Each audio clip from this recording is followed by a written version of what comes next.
Guys, welcome to Comic Night with Z's number 24. We're almost halfway through the year. We actually have a pretty good show, I think, lined up. We have a pretty good amount of reviews to be going with. So we're going to start off. We're starting off with Aquaman number 6.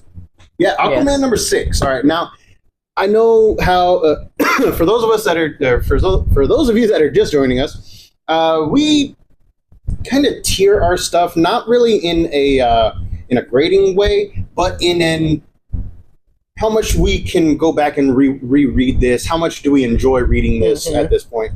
And that is not to say that this is that we're starting off in a bad spot.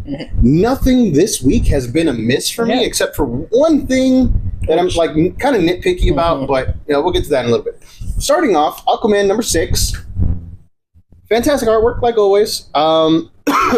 I just got on to the pun, the mercenaries. So yeah, like halfway through this issue, I just started laughing like a dumbass, and just because of the dad joke, the mercenaries. So yeah, it's kind of funny.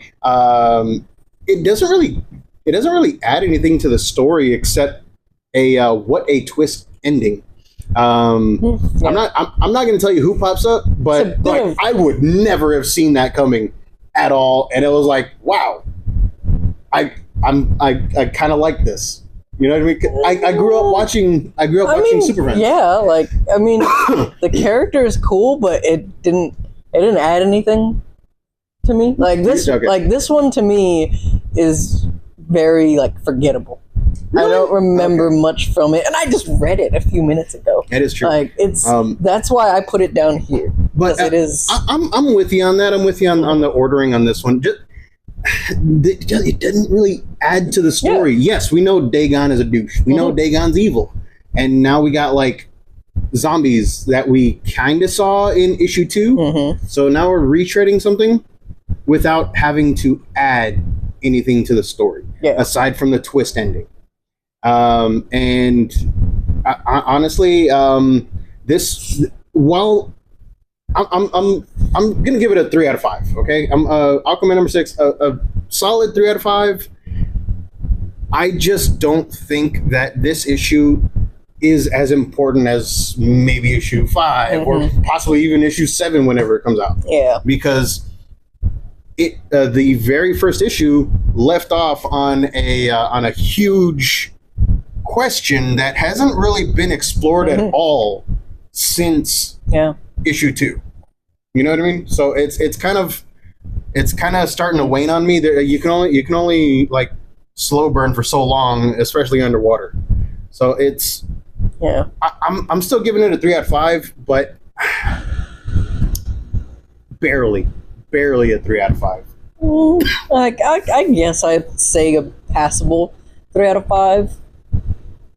Altogether, I would say if you are getting the Aquaman run, it's still good. It's not bad. It doesn't make me be like, dang, this is really sad. It's very neutral. I would say I would give this a leave it in the bin, get it with 7.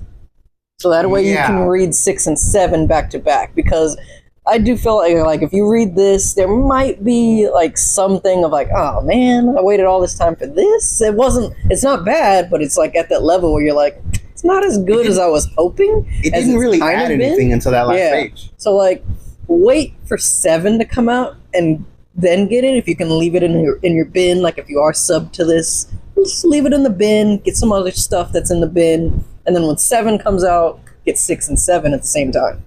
Yeah, that's pretty good. A pretty good recommendation right there. So that was Aquaman number 6. I gave it a squeaky 3 out of 5.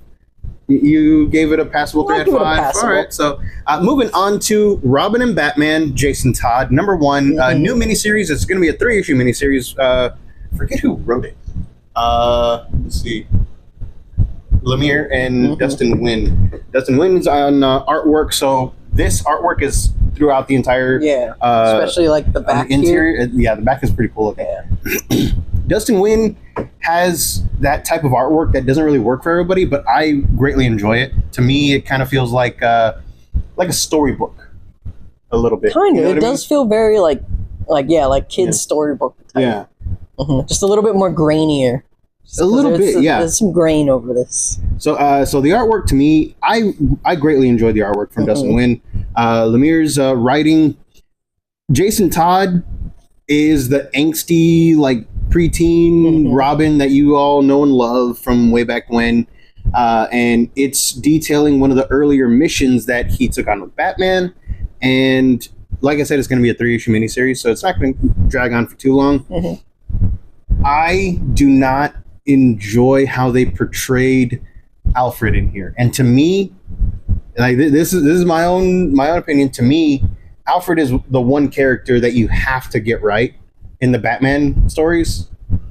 And like Batman can be, you know, whatever, because, you know, Batman is always whatever, but Alfred is always that one that's like tempering Batman, telling him, you know, to practice patience and all that stuff. And especially with all of the various orphans that Batman somehow accrues throughout the years. Yes. So his portrayal in here, the way that Alfred was written, to me was totally against the character at like any point that I've read a Batman story. So aside from, you know, Absolute, because that's something different. So to me, it took me out of the story. I'm giving this one a 2 out of 5 because that's a huge part of Batman mythos right there. Like, Alfred's the sensible one. Alfred's the one that teaches Batman the patience to, you know, like, give Jason a little bit more time or whatever. And in this one, Alfred's the one going, well, maybe we should probably put him back in the streets or something. Not directly saying that, but yeah, to me, it was a little messed up. I mean, he kind of does give him maybe give him a little more time bit because it's the summertime. It's summertime, and he does say summertime living. Sometimes, yeah. But he does say, like, hey, once school comes back up. So he kind of does give him the little, like, hey, still need time, but at the same time, it's like, I don't know. To me, it doesn't kill it that much, just because everything is still there. Like, even though, like, Alfred is the one saying, kind of suggesting, okay, after a certain amount of time, maybe we do just go ahead and, like, all right, let him go. Bruce is still there being like, no, I need to hold on to this guy. I need to hold on to this kid. He needs help. He needs us. Kind of just being like, okay, Bruce is learning from Alfred. He's learning it. For some reason, the things have been twisted a little bit in this one, but it's all still there. It doesn't kill it for me. Especially with, like, Jason Todd and his times there, it is a bit more angsty. It's a bit more, like, not necessarily family-oriented or whatever, because he's going against, like, Dick and Bruce just kind of had their falling out, and, like, they were, like, super good, super tight group, and when that came out, like, there's a lot of angst and kind of like, okay, we need to build the family aspect back together, and so it doesn't kill it for me that Alfred is kind of, like, a bit on edge on this. Like, maybe Alfred in his own way is being all like, I need to protect my heart. I can't allow another kid in just yet. He's scared. He's hurting. Maybe. But yeah, to me, it's to me, everything else that is good about it, like, so far the story is very intriguing, the art is nice. That part, even though, yes, like, Alfred is the big heart of the family and everything, it doesn't kill the story for me overall. So I don't think it deserves a 2. It's definitely a 3 for me. It's very nice. It's very good. So that's why. All right. So that was not Jason. That was Robin and Batman. Jason Todd, number 1. 2 out of 5 from you. Or 3 out of 5 from you. 2 out of 5 from me. And I'm still going to read the second issue because, like you said, the story is still intriguing. I don't like how they portrayed Alfred. So, moving on to Lost Fantasy number 2. And look at that. That's the Berserk homage cover. So that's pretty cool looking. I don't know if you guys remember how we reviewed number 1, but it's kind of a mix between, the first issue was kind of a mix between, you know, X-Files and Harry Potter kind of stuff. This one, still keeps that X-Files kind of vibe with magic thrown into it, but now we got like magical Blade Runner type of feel to it. You know what I mean? So that's the way that this kind of seamlessly like weaves in different types of storytelling is really cool. The artwork inside is fantastic. The storyline in there, still the same thing. They're investigating what's going on in this small town while at the same time dodging assassins. So this one right here, magical assassins. Exactly, magical bullet. Wait, what was it called? Necromancy. Yeah, Bulletmancery, whatever. Yeah, Bulletmancery. Yeah. What is that? You'll find out if you read this. I thought they were like gunslingers for the most part. Yeah. He very came close. Like, yeah. Like Dark Tower gunslinger. Yeah, that was pretty cool. Yeah. I got that vibe too. Yeah. Like remembering the face of their fathers and ancestors and stuff like that. I got that vibe too. He is the bullet. He is the bullet. He sees the bullet. And then he changes the bullet. Yeah. Honestly, I gave this one a 4 out of 5 because I'm still very intrigued by this. It still has that chapter 2 part with the children of. I didn't even read that one. I read it just because it was part of the story, and it doesn't connect to the main story at all. Like maybe it will later. I don't know. If it does, I'll retroactively go back and read this. But I'm sticking with a 3 out of 5 overall, just because of the fact that like I don't like the second part story. That's not even connected with this at all. It's like it doesn't fit anywhere in this. You're in the nitty gritty of it, and you're like, yes, it's worse than a preview to me. For the like, I don't. You really don't like those previews. I don't like when they stick previews at the end, and it takes up the content. Yeah, it takes up the content. Yeah, this one does take. Did this one have any? I don't think this one had any ads. No, it doesn't have any ads, which is nice. It's very nice. But at the same time, there's like a story attached to it that has nothing to do with it. That's like, maybe I would like that story if it got its own comic. And I don't know, maybe it was a compromisation. Maybe they know that it's not that good of a story, so they're tacking it on to a better story. I guess the piggybacking. Yeah, well, I don't know. But either way, it is very nice. Especially you get kind of like a new character in this uses, because we basically got a Keyblade, someone wielding a Keyblade in this. Keyblade. There's another person that comes in that's like, he's wielding something else, basically, it looks like. I don't necessarily want to say what, because it might kill it, but yes, like, the story is just nice. It's like they're taking a bunch of fantasy things and melding it together and making one somehow it's solid one. It is a solid story. I greatly enjoyed this one. I'm really excited about where issue 3 is going for the main one for Lost Fantasy, not that Indigo Children thing. That's why I gave it a 4 out of 5, because I'm not even grading with that Indigo Children thing at the end involved, because like the front was it for me. I was debating whether or not to leave it, but then I was like, I'm already here. You know what I mean? Yeah, no, I didn't read it. I got to the end of the main story of Lost Fantasy. Lost Fantasy. I got to the very end of that one, to the end of it, and I was like, okay. Then I saw the return to that story, and I was like, nah, I'm done. So Lost Fantasy number 2. I gave it a 4 out of 5. You gave it a 3 out of 5. All right. Moving on to Rivals. Marvel Rivals Ignite. This is another one shot in the Marvel Rivals, I guess, multiverse. And rather than tell a complete story like the Infinity Collection that just came out, last month, right? I think so. I think it was last month. Yeah, the one where Jeff was the main protagonist, kind of thing. Yeah, friggin' love that little shark. Sadly, Jeff is not in here, but that is not to say that this is not a good comic. This one right here, I'm going to tell you straight off the bat, very positive 3 out of 5 from me. Yes.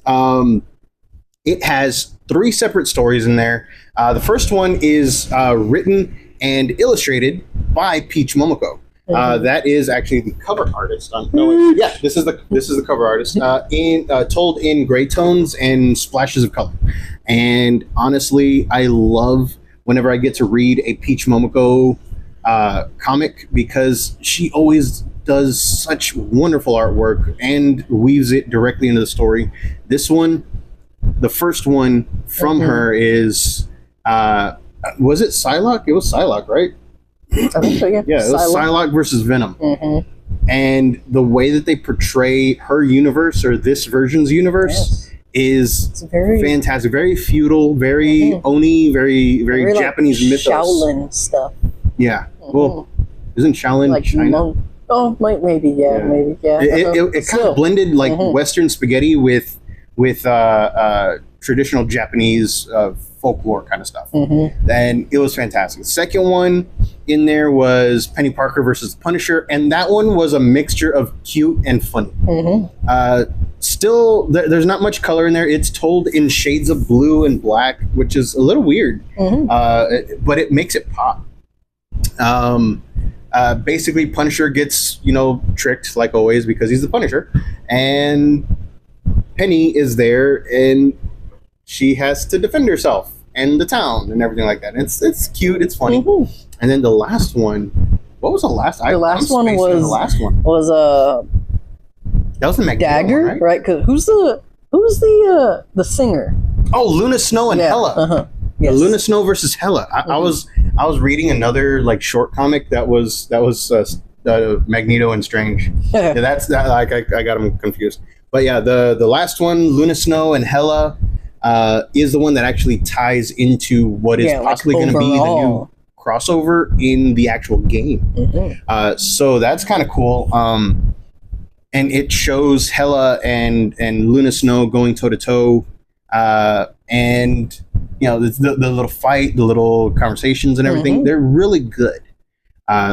The illustrations on every single piece in here are amazing. They're not all done by Peach Momoko, but they're done by several Japanese inspired artists. It has the same feel overall. Like, you can tell there's different styles. They're all different, but like of the same cloth almost. Pretty much, yes. Yeah. It's like all of manga. They all like yes, you can differentiate between Naruto and Dead Man Wonderland, but like you got the same DNA.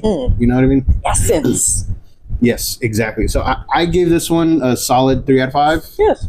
I greatly enjoyed it. I do highly recommend Marvel Rivals Ignite, the one shot. It's good times. It is good times. All right, moving on. Doom.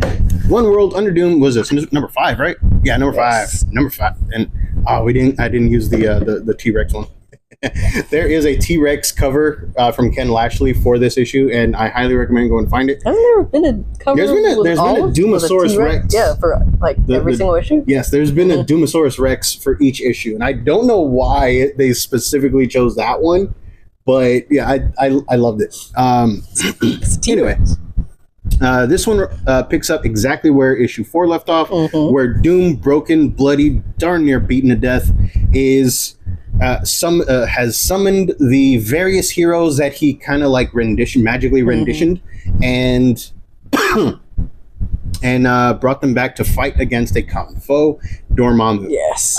And as soon as he gets them topside, he just starts, barking orders, telling everybody what to do, and the Avengers and various teams fall in line. They know exactly what they need to do, because while they hate the man, while they dislike Doom, they know that his overall goal is save the world. But he's just a megalomaniac. Yes. He's almost a sociopath, psychopath. No, not a psychopath. No, he's almost a sociopath. Yeah, almost. But Dormammu is freaking out. Like, why are you helping him? Why not me? Well, Dormammu wants to end the world. Yeah. Doom wants to save it. So yeah, kind of like there. So for the first half is just the fight between Doom's Avengers and Dormammu. The second half is more of a philosophical kind of point right there. Brought to you by one of the strongest Avengers. Point Break. But he did raise a pretty good question. Yes. Like the stuff that the character, the points that the character raises or draws attention to is pretty much like what an outsider would look at. Yes. You know what I mean? And because at this point, like even the Black Panther should be thinking, you know what, like I was a king kind of thing. You know what I mean? So it raised a lot of good questions, raised a lot of good points. The artwork still is amazing, and at the end, it does have like a little twist, like I'm going to show you the real Doom kind of thing, but it leaves off on that cliffhanger, and we're going to have to wait 2 months for this issue. One World Under Doom number 5, I gave a solid 4 out of 5 too, because it is still a good like just a really good cliffhanger, a really good like pause point. Because I believe next month, what's it called? Doom 2099 comes out, and I think it's supposed to bridge the gap between the issues. Well, he goes to the future for a little bit or something? I don't know. That's the question, because Doom in the year 2099, the original Doom 2099, was, I believe, a clone of Dr. Doom. And he woke up, but he had all of Doom's memories. He had all of his, abilities, spells, and all that stuff. So I don't know what this is going to happen. You know what I mean? Maybe, unbeknownst to us, the real Doom at the end of the OG 2099 run got stuck in 2099. Now he's coming back. Yeah, that could be it. I don't know. It had no solicitation information whatsoever. Like it had Doom in the year 2099. They're playing this and that's all it close to the said. chest. So like. With all of that said, I highly recommend picking up One World Under Doom number 5. 4 out of 5 from me. Yes, I will agree. 4 out of 5 from my co-host here. And yeah, so definitely worth picking up. Moving on to... I don't know. I don't know what's going on. To Deadpool kills the Marvel Universe one last time. Number 3. Yes. Deadpool kills the Marvel Universe one last time, number 3. This one right here is just a rip-roaring good time. Yes. You don't need to know anything. You don't need to have these philosophical thoughts. Nothing, because it is a Cullen Bunn, right? Cullen Bunn? Yeah, Cullen Bunn written action story set across multiple universes, and Deadpool is just amassing more power for himself to take on the overall threat that was mentioned in issue 2. Anything I tell you about this is going to be a huge spoiler. Yeah. So I'm just going to leave off on, you ain't ready for this. But damn it, go and pick it up 4 out of 5. It's good stuff. I will. Like, no, like I can't. I don't know what to say about this. I'll agree with the 4 out of 5. Yes, I'll agree with the 4 out of 5. It's just he's getting mashed up with a bunch of different people. He's making truces that are at the same time not truces. No. He did not say how long the truce was for. Nah, bro. It's just dude, my hand was very backhanded. He's evil. He's mean. He is mean. Part of him even says we're mean. That's not, that wasn't him. That was Venom. That's part of him now, though. That's why I said part of him. I guess. Once you merge with Venom, I did like There's a reason why they say we. I did like how Venom is talking like talking in his head, because that's how Venom talks in Spidey's head, all of his hosts' heads. But Deadpool also has those 2 other voices, and they're like, "Wait, who the hell is this guy?" So I did like that. I did like how that came around. So that's about all I can say on it. It's good times. Shenanigans happen. Shenanigans ensue. He's getting mashed up. So it's good times. Oh yeah. And where it leaves off, this is not a spoiler, but where it leaves off is a preview image of issue 4's cover, where he is exhibiting Kalert, the Super Skrull's abilities, and fighting Dr. Doom. And that's the cover. That's the cover preview at the end of this issue for number 4. So maybe that's why Doom is taking a 2-month break as well. Oh, like maybe he's got to defend himself against. No, this is taking place. He does go to the 616 universe. He's trying to save the 616. Yeah. Oh, I see. Maybe he's got to. I see. Maybe it's all coming together. Oh, maybe. All right, guys. So that was Deadpool Kills the Marvel Universe one last time. 4 out of 5 across the board. Yes. Definitely worth picking up. Now we're moving on to the runner-up to Comic of the Week. Yes. Right? Yeah. Runner-up to Comic of the Week. Absolute Batman, number 9. Now, this has been making a bunch of waves before it even hit the shelves this past week. What happened was the original creator came out and said, "Why you got to be doing that?" And everybody was all like, "Yeah, why they got to be doing that?" And then you open the comic and you read it, and there's that's why.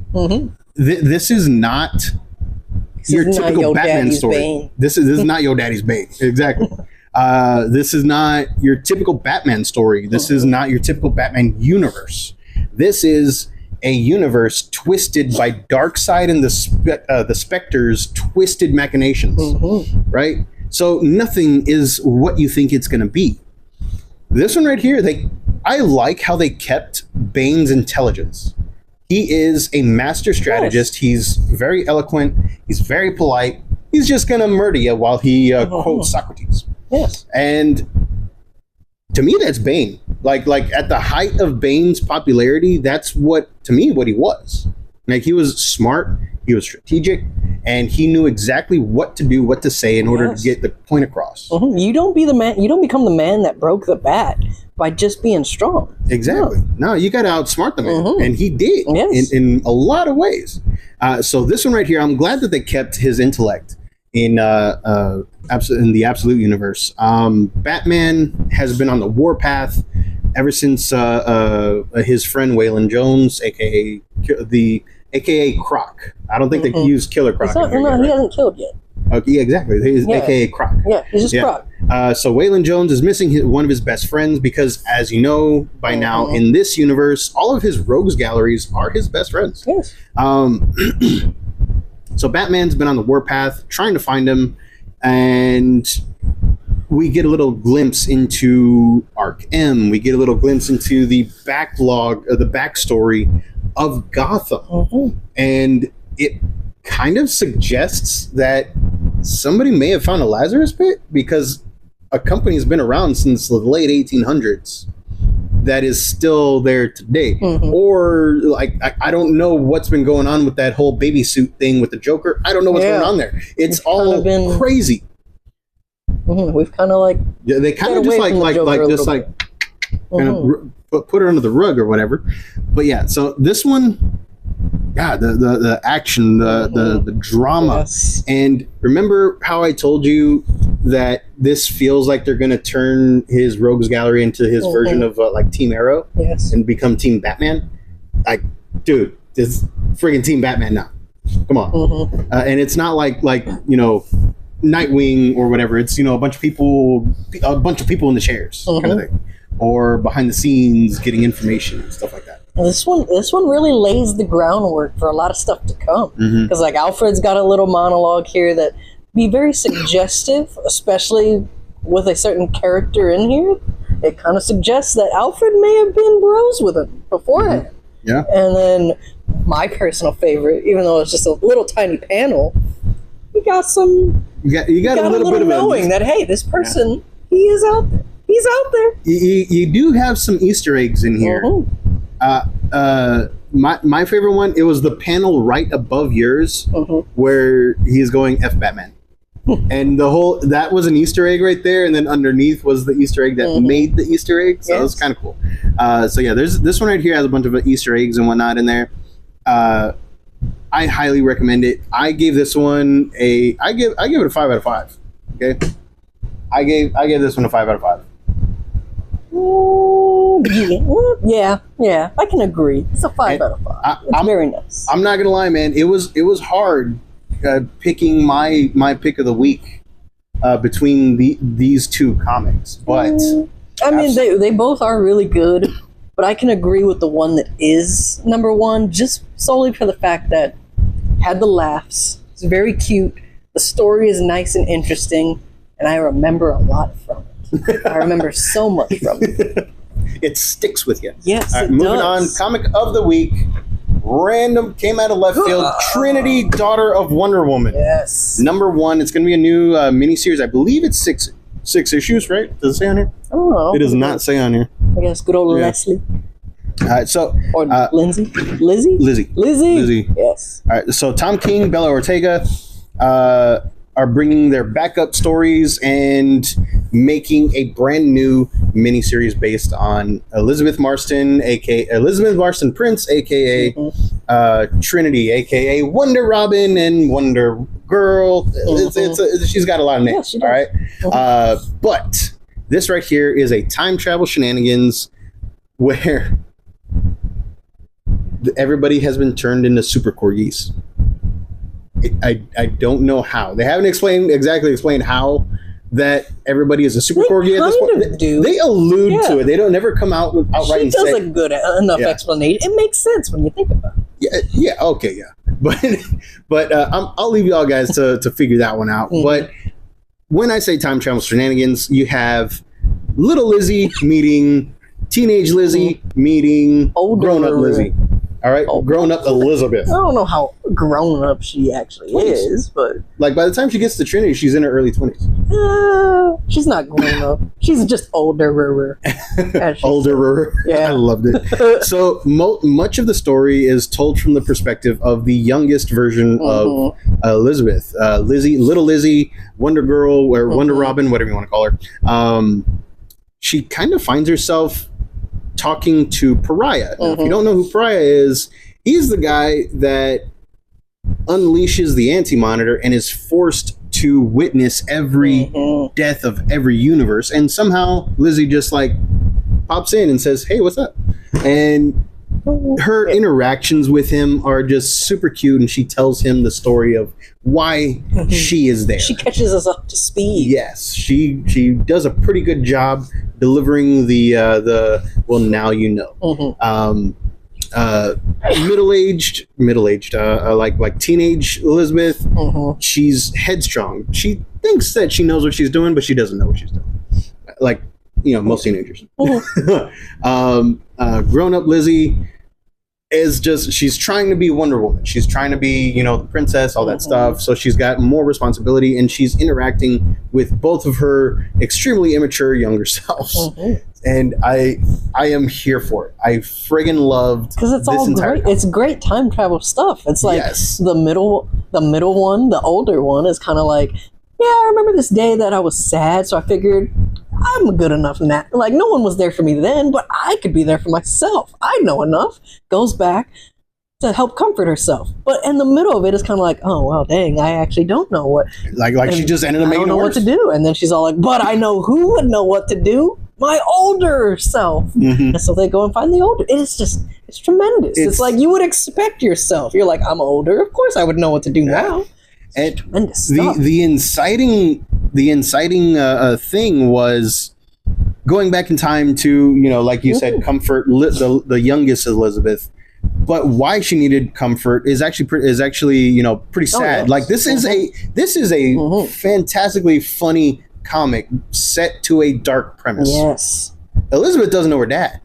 Like, she never met him, but she misses her dad. Like her older brothers, quote unquote, John and Damien, they have dads, they have moms. In the middle of the who would win in a fight, Batman or Superman argument. So she goes and she is just super sad that she doesn't know her dad. So, middle Lizzie comes in and tries to comfort her, but in the process ends up convincing herself we should probably do something about this. And then older self is just the one, no, we need to put everything back. We need to put everything back. But little Lizzie and middle Lizzie have a plan. They're going to get him back. Yes. And that is actually in the solicitation. So it's not a huge spoiler or anything. And every interaction that they have with each other is fantastic. Little Lizzie cusses and she's freaking out. No, don't tell mom. She's over there talking to strangers, but she doesn't know their name. And she's looking for super corgis. Yes. It's just a fantastically fun comic. It is tremendous. I hope it keeps this feel, the comedy and the hard-hitting emotionalness throughout the whole thing, because that's the best kind of comedy and storytelling to me. Because you got Mrs. Doubtfire, a great comedic thing, but it's kind of but the overall is like, oh my gosh, it's kind of dark. You got Planes, Trains, and Automobiles, great comedic movie, but it's home. Due Date. You know what? Now that I think about it, Due Date is a more modernized version of Planes, Trains, and Automobiles. Of course, yes. He's got to get home for the pregnancy. Exactly. Yeah. So I really hope it keeps this, because it's tremendous. It hits you with the nice emotionalness. It gets you with the comedy. But at the same time, you're like, man, and it also adds a little extra to the character where you're like, man, she is just adorable. She's so upbeat. But, ooh, then it reminds you, like, oh, dang, she's dealing with some stuff. And you're just like, it's so admirable, so amazing at how she is. It's wonderful. No. What? She would like it. Yeah, she would. I think I might be a fan of hers now. Like when you were originally saying like, all right, we're gonna do this, I was like, okay, yes, I'm for it. We can read this. I didn't buy it because I was like, I'm not much of a Trinity fan. And now it's like, I would recommend you that trade paperback for her, because it this is all what's in there. Like the same type of comedy and the same type of writing is in the Trinity collected editions, because it collects all the backup stories from the Wonder Woman series, because Tom King and them, they put backup stories of Lizzie in most of the Wonder Woman comics these days. And then not only that, but she had 2, maybe 3 one-shots that are also in there. Ooh. And it's fantastic. The stories are hilarious. They're weird, and it shows her interacting more with grown-up, Damian and John as heroes, because they are the new Trinity, pretty much. And it's just funny. Like they spend like 3 months in a ship with each other to go and stop Mongol from gaining ultimate power to destroy the universe. Right? But they spend 3 months in this ship, a tiny ship, and Damien only brings 1 change of clothes. So not only that, but she snores and John has super hearing. So they are just like, it's like this weird cohabitation thing, and they're all, by the end of the journey, they're all at each other's throats. I feel like John could help with the smell. And he could like blow dry everyone. So they go and they attack Mongol before he's able to get this source of power, right? No, he actually did get the source of power, if I remember right. But they went in and they're so angsty, they're so jacked up, they're so angry that he just barely lasts a punch or 2 from each one, and he's down. And now they're always like 3 months again. That's how they should. The OG Trinity should take a page out of their book. Next time they go to fight Darkseid, why don't they just do that? So that way they're at tremendous power there. Right? Yeah, the anger, let it fuel you. Yes. Do it. But yes, I highly recommend Trinity, Daughter of Woman #1. It's good times. It is fantastic times. I do recommend the Trinity, I believe it's called Generation S trade paperback as well. That actually went on sale last month, and it is fantastic as well. If you love this one, you're gonna love that one. So thank you guys for watching. If you like corgis. Oh yeah, there's even more corgis in there, and I don't know why. I know the story reason, but I don't know why they're corgis. Because it's funny, bro. I guess corgis are great. They're the last animal you would expect. The last dog breed you would expect. That is true. At one point, they do try to go and Trinity tries to go and do superheroing in Metropolis, and everybody's all like, "It's a bird." No, it's a corgi. Yeah. And he's just there, kind of peeing in the wind. It's the last dog breed you would expect. You would even suspect a Chihuahua before you'd expect a corgi. Chihuahuas are always up to something. They're mischievous little ones. Dude, they are the ones that have the highest aggression. That's what I'm saying. Yeah, they're always up to something. To me, I would expect them more to be associated with villains than superheroes. Yes. But yes, thank you guys for watching. Thank you. If you like the Rancing Raven 2 Madmen, go and give us a like, follow, share us with your friends, and we will see you guys next time. Later.